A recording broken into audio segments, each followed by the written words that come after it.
Well, it's 85 degrees and sunny here in St. Louis.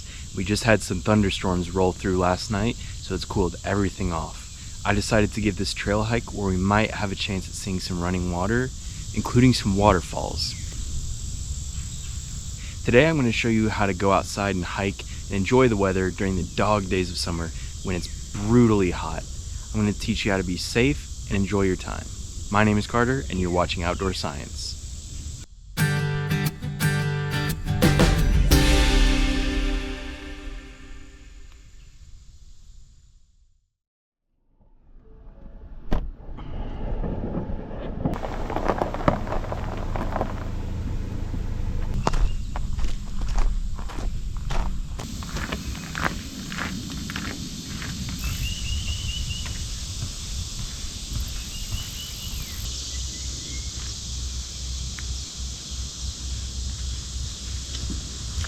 Alright, while I'm hiking, I'm going to go through some tips and tricks for how to be outside in nature, in the outdoors during the summer and have fun and be safe. In this part of the United States, our summertime temperatures stay around 90 to 100 degrees Fahrenheit. Even at night, temperatures only drop to about 80 degrees. That is unless a cold front moves through. And you know a cold front will move through not only because the temperature drops, but because you get storms. That's because cold wind blows in and mixes with all the hot air and creates this massive energy colliding, causing storms. I knew that I wanted to go hiking this week, but I didn't really know when I wanted to go. So when I saw that we were getting thunderstorms, I knew the next day I had to go. It's not going to be quite as cool as if I would have just hiked during the storm, but that wouldn't be as fun. It's bright and sunny today, and I'm able to enjoy what that storm brought in, which is water. Now, because I know that the cold front brought in storms, and storms means rain, I wanted to find something where I could take advantage of that. I found this trail just by using the waterfall filter on the All Trails app, and then I just found one of the trails that was close to me. The other plus side of this trail is that one of our main ecological features in St. Louis is the Mississippi River, and this trail gives great overlooked views of the Mississippi.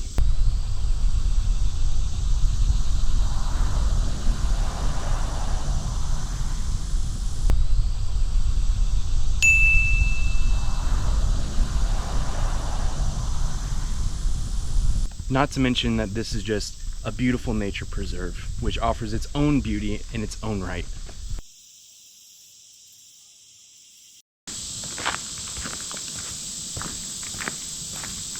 One of the other things I took into consideration when picking out a trail, not only the features that it has or where it is, but how long is it and how difficult is it. Usually there's some sort of indication on the difficulty level of a trail, and almost always you'll get a distance for how long the trail is.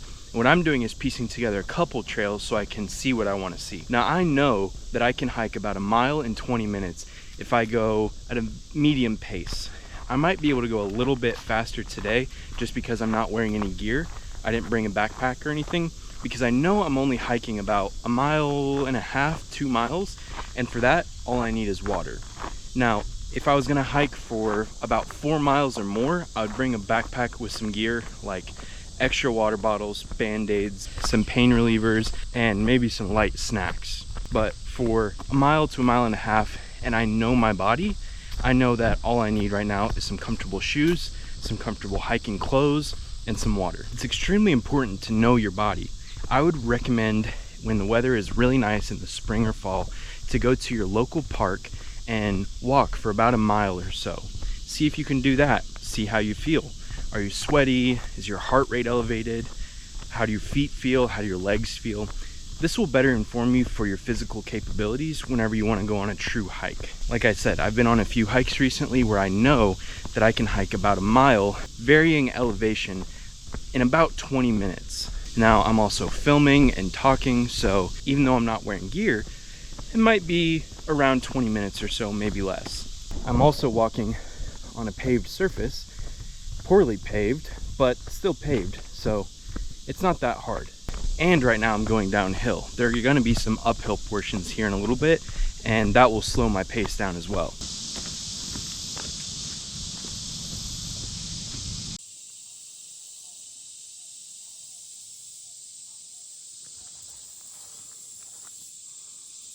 All right, that brings me into my next point. What do you wear on a summer hike? Well, a lot of it comes down to personal preference, but I do have some good tips. I'm wearing some extremely heavy-duty hiking boots. These just so happen to be the only hiking boots that I have. And they're not really meant for summer hiking. They're insulated and waterproof, which retains heat, so my feet are going to be extremely sweaty and probably pretty hot by the end of this, but they give good arch support. They're very rugged, which I like. And because it rained, and I've never been on this trail before, I had no idea if there were going to be muddy hills. And these boots are great for muddy, extreme terrain. So I like to wear these instead of tennis shoes or maybe lighter walking boots, just because I don't know what sort of conditions I'm going to be running across.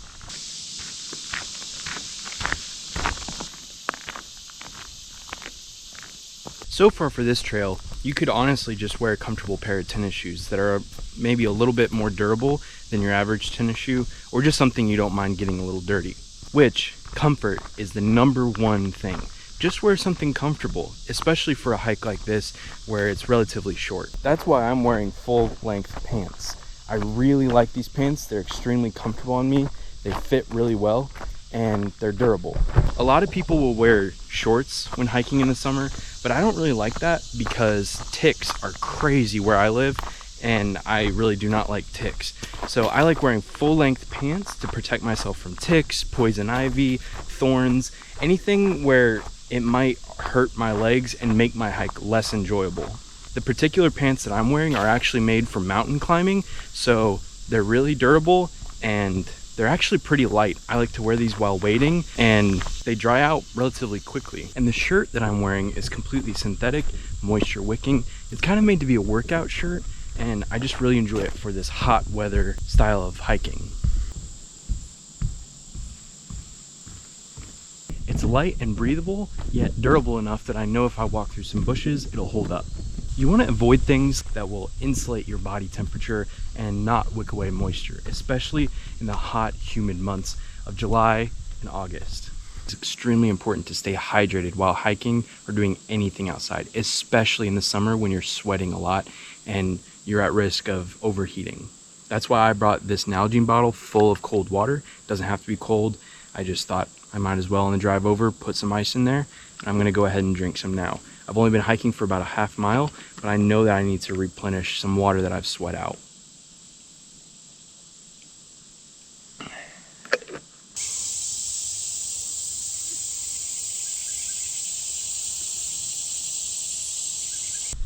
One thing that I hadn't planned on talking about very much, but I guess that I will now because I've had to experience a lot of it so far, are the bugs. In the summer, the bugs are out in droves. So you can wear some bug spray or DEET or something like that for bug repellent. I forgot that today, so unfortunately I'm just gonna have to deal with it.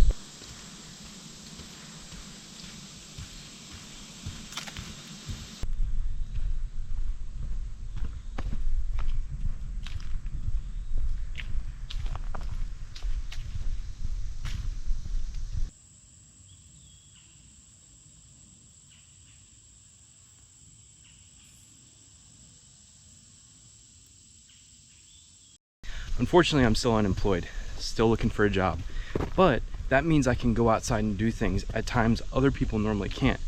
It's a weekday morning right now, and there's no one else out here. There's one young family out here, and that's it. And I think they took a different trail. So I've got the whole park to myself. That's another thing to keep in mind. Now, sometimes you can't be as lucky as me and go on hikes on a random Wednesday morning. But you need to keep in mind that you can go on weekday afternoons when you're off work, and it'll probably be a little less busy than if you were to go in the middle of the day on the weekend.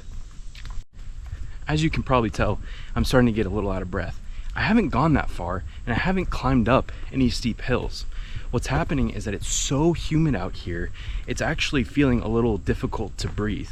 Not like hard to breathe, but I can tell that when I take a full breath of air, I'm not really feeling replenished. Now, honestly, I don't know the scientific reasoning behind that. I don't even know if that's just a me thing. I just know that when it's super humid and I'm outside, it can be a little difficult to breathe sometimes, especially when I'm exerting myself.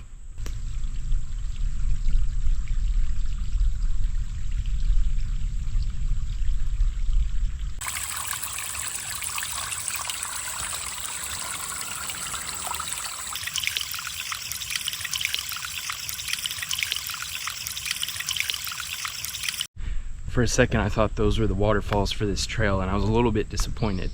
And seeing these creek crossings and how low that creek is over there, I'm not sure that the real falls are going to be any different, but that one wasn't listed on the maps, so I'm feeling hopeful that there's some better sightseeing opportunities up ahead.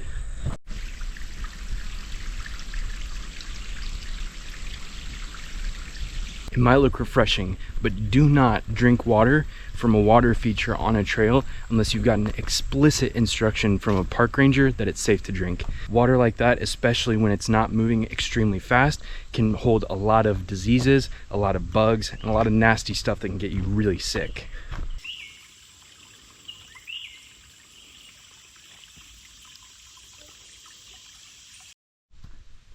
All right, here's a major hill I have to climb. This is where a good pair of hiking boots really comes in clutch. I have plenty of ankle support and arch support, and these have extremely good grip on the soles to make sure I don't slip. Drats, I think I was supposed to go in this little ravine to go see the waterfall. All right, let's go do that. I've fallen a little behind schedule, so I really have to hurry, but I still need to be careful. I don't want to slip and fall and hurt myself way out here in the wilderness.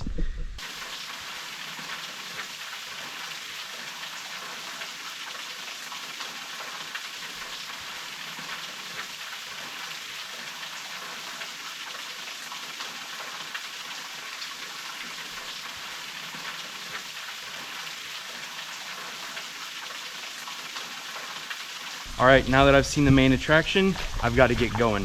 So I need to do the rest of this trail relatively quickly. Let's get going.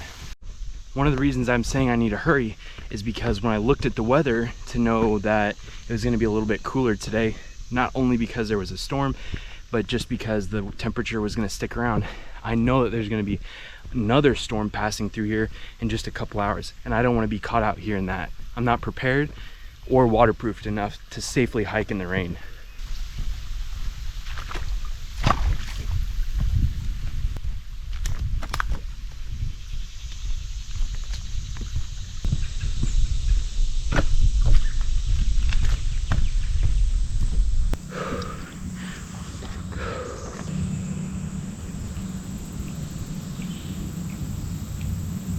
Remember, you need to listen to your body.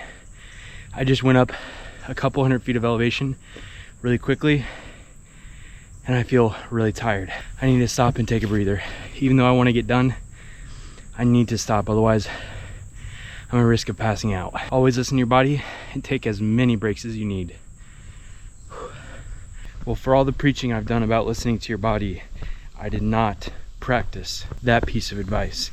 I'm pretty winded and I feel very out of shape.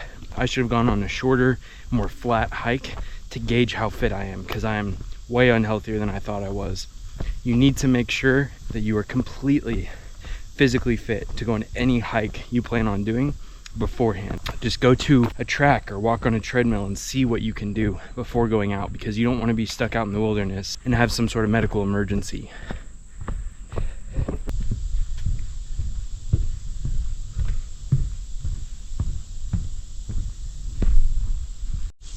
All right, last uphill climb. Let's finish this out strong.